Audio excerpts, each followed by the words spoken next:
कम budget में रहते हुए हम एक बहुत ही टेस्टी सी डिश कैसे तैयार कर सकते हैं, आज की रेसिपी में इसी तरह की आपसे शेयर करने लगी हूँ। बिस्मिल्लाहिर्रहमानिर्रहीम। अस्सलाम वालेकुम friends, welcome to back my channel cooking with Aruba. खुश रहें, आबाद रहें, जहाँ रहें हमेशा हंसते मुस्कुराते रहें, आमीन। आज जो मैं रेसिपी आपसे शेयर कर रही हूँ वो गर्दनें हैं चिकन की, जो बहुत ही यमी और जूसी बनती हैं।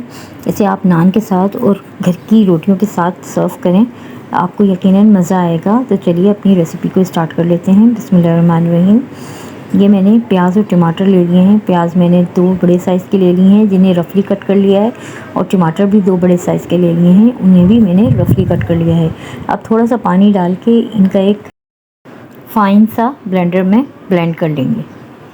ये देखिए मैंने सारी चीज़ें ऐड कर दी हैं और बस अब इसको ब्लेंड करके रेडी कर लेंगे। अब यहाँ पर देखें मैंने एक पैन चूल्हे पे रख दिया है और अब इसमें हाफ़ कप के बराबर हम ऑयल ले रहे हैं। ऑयल जब गर्म हो गया है तो बस इसके अंदर 1 चम्मच के बराबर खड़ा गरम मसाला यूज़ कर रही हूँ मैं, और थोड़ा सा सफ़ेद ज़ीरा। इसे हम थोड़ा सा सौते करेंगे और जो सारा पेस्ट हमने रेडी किया है टमाटर और प्याज का, बस वो हम इसमें ऐड कर लेंगे। ये देखिए मैंने इसमें सारा का सारा मिक्सचर ऐड कर दिया है। अब कुछ स्पाइसेस हम इसमें ऐड कर लेंगे। तो ये मैं 1 से 1.5 चम्मच के बराबर पिसा हुआ धनिया यूज़ कर रही हूँ। 1 चम्मच में इसके अंदर पिसी हुई मिर्चें यूज़ कर रही हूँ। हाफ़ चम्मच के बराबर मैं इसमें पिसी हुई हल्दी यूज़ कर रही हूँ, और 1 चम्मच मैंने इसमें नमक यूज़ किया है।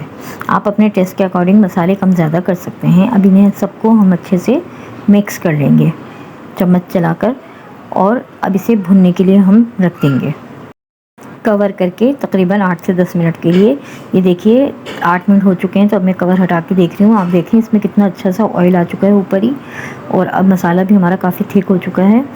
तो इसको अभी मज़ीद हमने इसको भूनना है, तो हम कवर कर देंगे, बिल्कुल स्लो आंच पे रख देंगे। ये देखिए ये मैंने आधा किलो गर्दनें ले ली हैं, जिन्हें मैंने बिल्कुल साफ़ कर लिया है, और ये 3 बड़े साइज़ के आलू थे, जिन्हें मैंने चौकोर पीसेस में कट कर लिया है। अच्छा, गर्दनों को अच्छी तरीके से हमने धोना है और फिर इसको खुशक कर लेना है। ये देखिए मसाला हमारा भुन चुका है बिल्कुल। अब इसमें पानी तकरीबन खुश्क होते हो गया है। तो अब हम यहाँ पर इसके अंदर थोड़ी सी हाफ़ चम्मच के बराबर जायफल जावित्री का पेस्ट ऐड करेंगे, और 1 चम्मच के बराबर मैं इसमें पिसा हुआ गरम मसाला ऐड कर रही हूँ। अच्छा, अभी यहाँ पर हम गर्दनें इसमें ऐड कर देंगे। ये देखें मैंने गर्दनें ऐड कर दी हैं, और आलू भी यहीं पर ही हम ऐड कर देंगे। इन दोनों चीज़ों को क्योंकि हमने गलाना है, तो अब इनको पहले अच्छी तरीके से हम मिक्स कर लेंगे मसाले में, ताकि तमाम मसाला इसके अंदर अच्छे से जज़्ब हो सके। ये देखें 2 से 3 मिनट तक हम इसको मिक्स करके भूनते जाएंगे। इसमें थोड़ा सा पानी है, तो अब हम इसको स्लो आंच पे गलने के लिए छोड़ देंगे कवर करके 5 मिनट तक। ये देखिए 5 मिनट बाद हम चेक कर लेते हैं कि ये किस हद तक गल चुके हैं। तो ये देखिए माशाल्लाह से आप इसकी ग्रेवी देख सकते हैं कि किस तरीके की बनती जा रही है, और ये भुनाई पे होता जा रहा है। तो बस अब यहीं पर ही हम इसमें 4 से 5 हरी मिर्चें डाल देंगे। ठीक है, ये मैंने साबुत ही रखी हैं, सिर्फ बीच में से कट लगा के, और इनको भी अच्छी तरीके से हम इसमें मिक्स कर लेंगे ताकि इनका फ्लेवर अच्छे से आ जाए। ठीक है, ये देखिए अच्छे से हम मिक्स करते जाएंगे बिल्कुल स्लो आंच पे, दरमियानी आंच पे। अपनी ज़रूरत के हिसाब से हम इसमें पानी ऐड कर लेंगे कि हमने इसका शोरबा कितना रखना है। बस तो मैं तकरीबन इसमें 1 गिलास के बराबर ऐड कर रही हूँ, और एक तेज़ आंच पे उबाल लेके और फिर बिल्कुल स्लो आंच पे हम कवर करके रख देंगे। ये देखिए सालन हमारा बिल्कुल रेडी हो चुका है। आप देख सकते हैं इस पर कितना अच्छा ऑयल आ चुका है, माशाल्लाह से बहुत ही अच्छी और शानदार से इसकी ग्रेवी तैयार है। आप इसका शोरबा चेक कर सकते हैं, आलू और गर्दनें भी गल चुकी हैं। बस इतनी ही हमने इसको रखना था।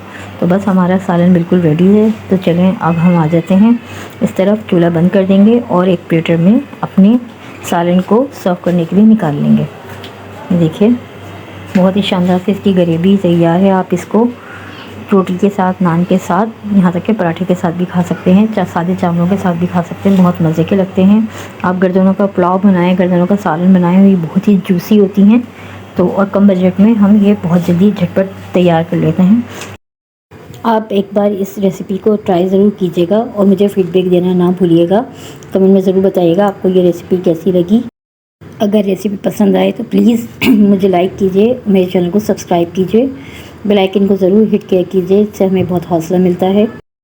अब मुझे इजाज़त दीजिए, दुआओं में याद रखिएगा, अपना बहुत सारा ख्याल रखिएगा। मिलती हूँ नेक्स्ट रेसिपी के साथ। अल्लाह हाफ़िज़।